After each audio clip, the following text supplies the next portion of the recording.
This podcast is brought to you by Most Valuable Podcasts, leading the league in podcasting entertainment. Welcome, ladies and gentlemen, boys and girls, children of all ages. This is the Fast Break Podcast. I'm your host, Sean Anderson. Alongside me is Ricky Widmer. What's up? And Dave Oster. Hey, everybody. That just takes the winds out of my sail. I'm like, I'm ready to do this, and then what's up comes out, and I just... It just cuts you a little deeper every time. Just live with it at this sucks point. the air out of the party. It's dying, man. It's dying, and I can't wait for it to crumble. No, it's not Outside crumbling. of Ben, it's dying. Ben's my boy, man. Ben's always repping. WPN. What's up? It's not even the right But that's what acronym. Ben says. That's what Ben says, and that's all that matters. Whatever. Ben, I love you. It's stupid. It's What's stupid. up? It's stupid. Anyways, we are going to be talking about the Southwest Division in the NBA. We're going to be previewing the 5 teams in that division. Then we're also going to be talking about the top 30 starting centers in the NBA. And again, that is the ranking from RealGM.com using the depth chart from RealGM.com. Go to RealGM.com, go to the depth charts, and those are the centers we are using. I'm over here dying because even on the Power Forwards video, people are complaining. It's like, do you motherfuckers listen? No is the answer. One of them was a joke, and I didn't know it was a joke. So wait, you're telling me that Bismack Biyombo should be starting for the Magic? Okay. We'll get to it. Anyways, Southwest Division of the Western Conference. They have Spurs, Mavericks, Grizzlies, Rockets, Pelicans. Let's jump into this with the team that's been leading the Southwest Division for a long time, the San Antonio Spurs. And Ricky, something that you kind of mentioned earlier before we started the podcast was actually that the Spurs are getting older, and it's you don't think their time at top is kind of running out. Well, it's not one of those things where it's like the Spurs are dead, but it's one of those things where Duncan's no longer there, Parker's getting older, Ginobili's getting older, and it's kind of like, okay, LaMarcus, this could turn into like, this is your team now. And You forget about that Kawhi guy? And Kawhi. So Leonard and Kawhi, okay, 2 people.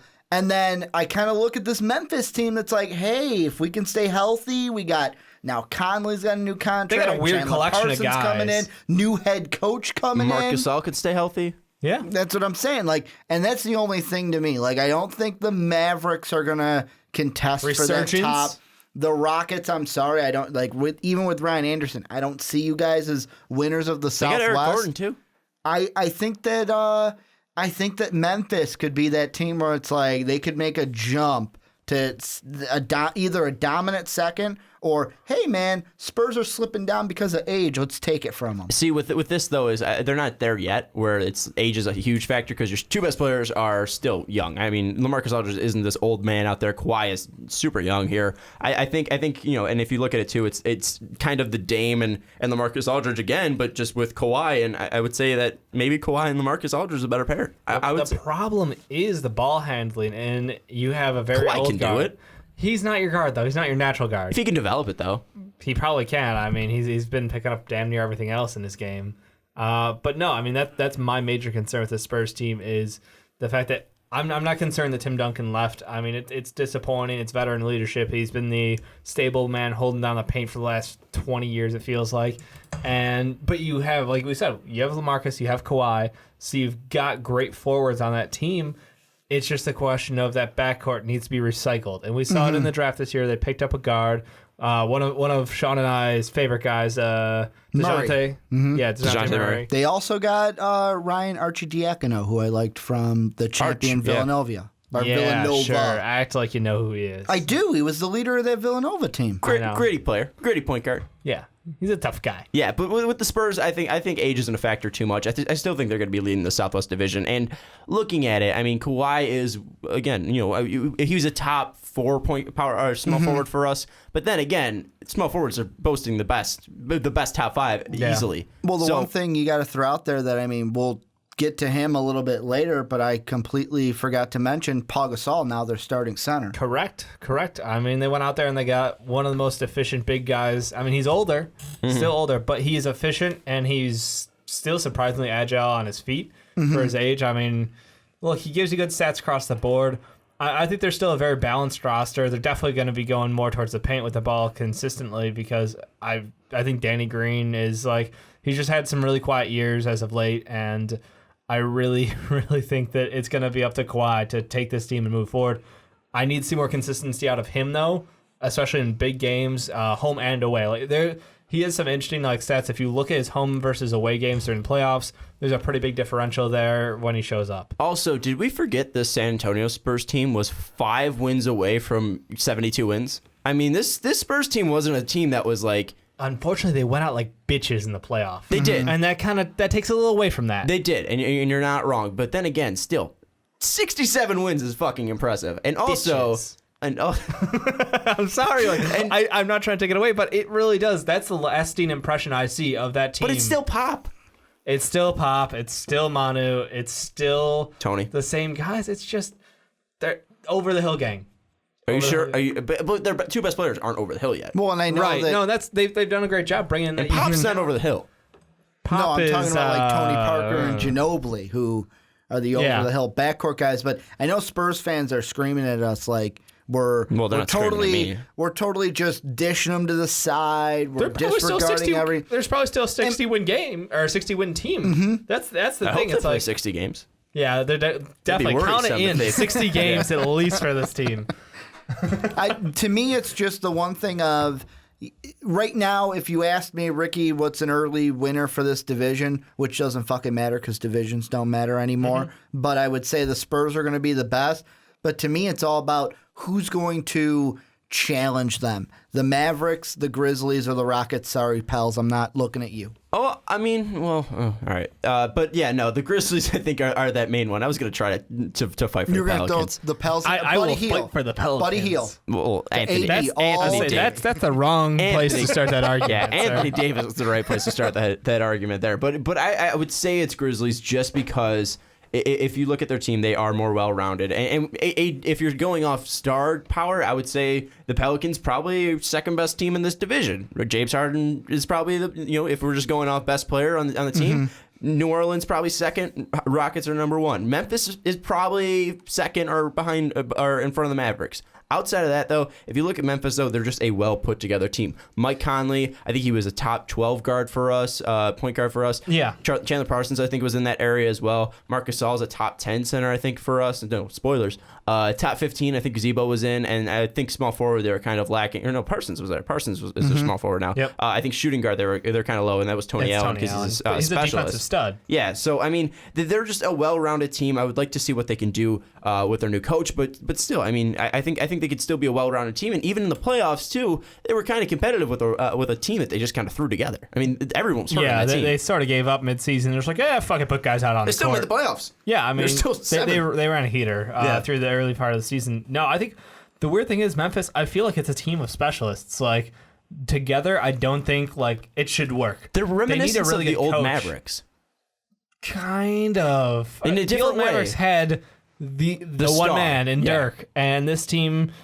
I don't feel like any of them stand out that much higher than any other Is person. Conley their Dirk, though? Like, I'm not saying, exact player. No. I'm saying, like, the leader of that team-wise. No. Is Conley their Dirk? I would say Gasol more, because he's just been there longer. It's Gasol and Zebo's team. Yeah. Like, they're a two-man down low, and they run that shit. But it's just...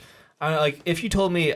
10 years ago that Vince Carter is still playing shooting guard, he's dropping threes from the corner in clutch time and contributing on slow, I'd be like, no, you're out of your fucking mind. Like, VC is a dunk monster, but he's going to wash out. Like, no, I mean, they've gotten good play out of these older guys, and they are a challenging roster to go up against to match up wise in the playoffs. Like you said, they put up a decent fight for what they had, and this year they've added more, and they drafted actually pretty well.